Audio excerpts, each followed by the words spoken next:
Hola, sasagot ulit tayo ng mga katanungan. And ayan, my question is, paano nyo daw po nagagawa dalawang phone, CS at live? Actually, yung andito po sa video na nakita nyo po na nag-comment kayo is, ano po yun? Both, ano po yun? Hindi siya both Popo.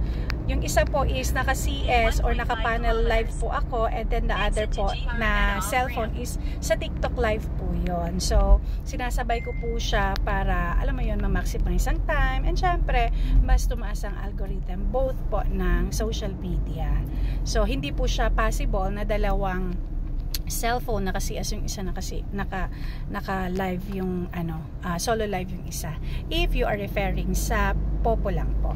Okay, maraming salamat for dropping by, and if you want other questions or you have other questions, Sabine, ayan, please comment down below, and pwede mo rin po siyang i-comment dyan sa mga if you want some hack about Popo para mapag-usapan natin sa mga susunod na content. And please don't forget to like and follow as well para ma-notify ka each time na meron tayong new content. Salamat! Ciao!